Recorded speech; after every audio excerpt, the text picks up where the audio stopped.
Discover your self உங்களை வரவேற்கிறது. இன்றைக்கி நம்மளுடைய டிஸ்கவர் யுவர் செல்ஃப் சேனலில் டெட் பேப்பர் 2 நியமன தேர்வுக்கான தடை ஆணை ஒரு உயர்நீதிமன்றம் பிறப்பிக்கப்பட்டுள்ளது. கேள்வித்தாள்கள் முறையாக கேட்கப்படவில்லை, நிறைய தவறுகள் இருக்கின்றன.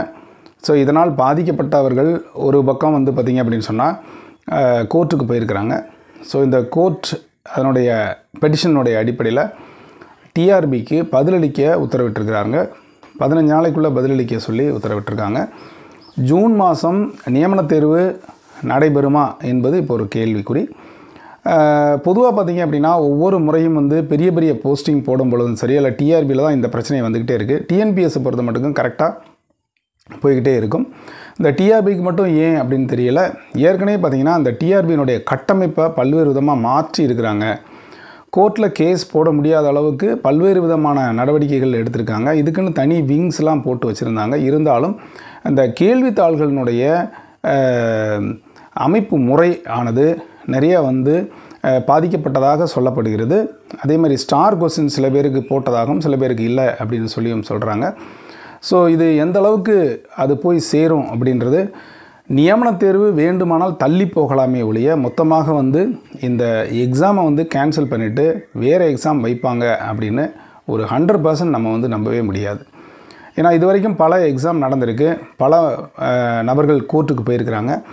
அந்த உண்மையிலே பாதிக்கப்பட்டவர்களுக்கு நிவாரணமானது அது நியமன தேர்வு வழங்கப்படும். அவர்களுக்கான அந்த போஸ்டிங் மட்டும் பார்த்திங்கன்னா ரிசர்வ் பண்ணி வச்சுருப்பாங்க.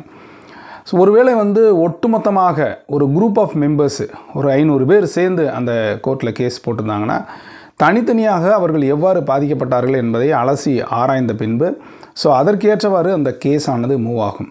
ஸோ எப்படியும் இந்த கேஸினுடைய டீட்டெயில்ஸு பெற்றுக்கொண்டு அதற்கு டிஆர்பி அளிக்கும் விளக்கம், ஸோ அதற்கப்புறம் ஆர்கியூமெண்ட், ஸோ அதற்கு பிறகு தான் இந்த ஜட்ஜ்மெண்ட். இந்த பேஸ்ட் ஆன் த ஜட்ஜ்மெண்ட்டுக்கு அப்புறம் தான் அந்த தடையானை விலக்கி கொள்ளப்பட்டவுடன் நியமன தேர்வானது கண்டிப்பாக நடைபெறும். ஸோ தேர்வு எழுதி கட் ஆஃப் போய் அதே மாதிரி பார்த்திங்க அப்படின்னா சர்டிஃபிகேட் வெரிஃபிகேஷன் போயிட்டு வந்தவங்க, நல்ல மார்க் இருக்கிறவங்க, உயர்ந்த கட் ஆஃப் இருக்கிறவங்க எந்த கவலையும் தேவையில்லை. கொஞ்சம் டிலே ஆகும், அவ்வளோதான். இப்போது நம்மளுடைய பாயிண்ட்டுக்கு வருவோம். இந்த டிலேக்கும் அடுத்து வரக்கூடிய தேர்வுகளுக்கும் பாதிப்பு இருக்குமா என்றால் நிச்சயமாக இருக்காது. ஸோ இந்த ப்ராசஸை பொறுத்த மட்டும் அட்மோஸ்ட் ஓவர் அப்படின்னு நான் சொல்லுவேன். எல்லாமே முடிஞ்சிருச்சு. இந்த ஃபைனல் லிஸ்ட்லாம் தயாராக இருக்குது. இந்த ஃபைனல் லிஸ்ட்டை கொண்டு போய் ஜஸ்ட்டு பப்ளிஷ் பண்ணால் போதும். பப்ளிஷ் பண்ணிவிட்டு அந்த எஜுகேஷன் டிபார்ட்மெண்ட்டை கொண்டு கொடுத்துருவாங்க. அதோட டிஆர்பியினுடைய வேலை முடிஞ்சது.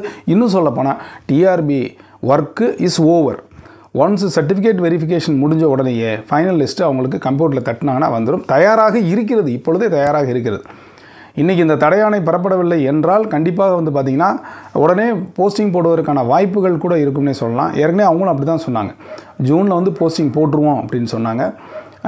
டெட்டு பேப்பர் 1 அடுத்து பார்த்திங்கன்னா அது நடைபெற இருக்கிறது. அது எல்லாமே அடுத்தடுத்து போஸ்டிங் போடுற மாதிரி தான் இருந்தது. ஸோ இந்த நிலையில் திடீர்னு கேஸ் போட்டிருக்கிறாங்க. ஸோ இந்த கேஸ் எந்த அளவுக்கு அது சக்ஸஸ்ஃபுல்லாக இருக்கும் அப்படின்னு தெரியல.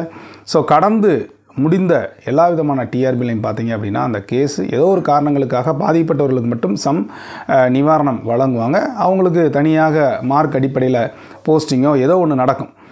அதனால் அதிக கட் ஆஃப் வைத்திருக்கவர்கள் சிவிக்கு போயிட்டு கிட்டத்தட்ட கொஞ்சம் பேர் எலிமினேட் ஆவாங்க. ஏன்னா சேம் கட் ஆஃபில் இருக்கவங்கள கூப்பிட்டுருப்பாங்க. ஸோ அவங்களுடைய வயது மற்றும் அந்த காத்திருப்பவர்களுக்கான மதிப்பெண்களின் அடிப்படையில் கூடுதலாக எடுத்திருந்தாங்க அப்படின்னு சொன்னால் நிச்சயமாக அவங்க போஸ்டிங் கிடச்சிரும். அதனால் நல்ல கட் ஆஃபில் இருக்கவங்க நிச்சயமாக கவலைப்பட வேண்டிய அவசியம் இல்லை. இந்த பார்டரில் இருக்கவங்க மட்டும்தான் அந்த கொஞ்சம் பேர் வெளியில் வருவாங்க. ஸோ அவங்களுக்கு கஷ்டமாக தான் இருக்கும், வேறு வழி இல்லை. இதுபோக உண்மையிலேயே பாதிக்கப்பட்டிருக்கிறார்களா என்பதை கோர்ட்டு முடிவு செய்த பிறகுதான் பண்ணப்படும். ஸோ இதற்கும் நம்ம பிஜிடிஆர்பிக்கும் சம்பந்தம் இல்லை. டிஆர்பியை பொறுத்த மட்டும் அது நியமன தேர்வை நடத்தி முடிச்சிட்டாங்க. நியமனம் பண்ண வேண்டியது கல்வித்துறையினுடைய வேலையை ஒழிய டிஆர்பியினுடைய வேலை அல்ல. அவங்க ஃபைனலிஸ்ட்டு ரெடியாக வச்சுருக்காங்க, அதை வெளியிடக்கூடாதுன்னு தான் சொல்கிறாங்க. ஸோ வெளியிட்டாங்க அப்படின்னு சொன்னால் முடிஞ்சது. ஸோ அதற்கான காலம் சரியாக வரணும். ஸோ இதற்கும் பிஜிடிஆர்பி கால்ஃபர் பண்ணுறதுக்கும் சம்மந்தம் இல்லை. இதே நினச்சிக்கிட்டு உங்களுடைய ப்ரிப்பரேஷனில் நீங்கள் பேக் அடிக்காதீங்க. பொதுவாக ரெக்ரூட் பண்ணால் அந்த 15 பார்த்திங்கன்னா உடனே போஸ்டிங் போட்டாங்க. அதே மாதிரி 19 போட்டாங்க. 21 கொஞ்சம் லேட் ஆயிடுச்சு. அதுக்கு முன்னாடிலாம் பார்த்தீங்கன்னா 1 வருஷம் 1.5 வருஷம் 2 வருஷம் ஆகும்.